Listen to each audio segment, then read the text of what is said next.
The Sugar Act by Chloe and Chris. The Sugar Act was on April 5th, 1764.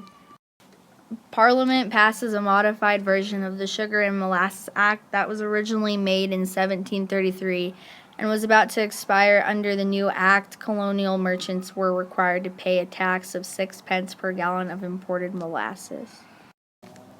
This act also made more foreign foods to be taxed, foods such as wine, coffee, and pimiento.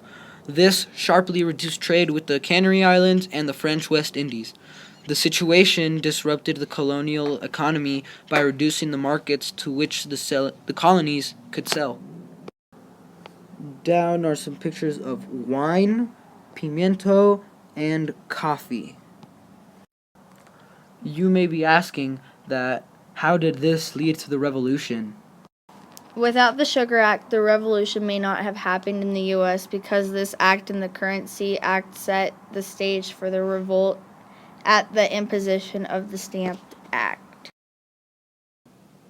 This is a picture of the Sugar Act, and this over here is a picture of the Currency Act, and this right here is a picture of the Stamp Act.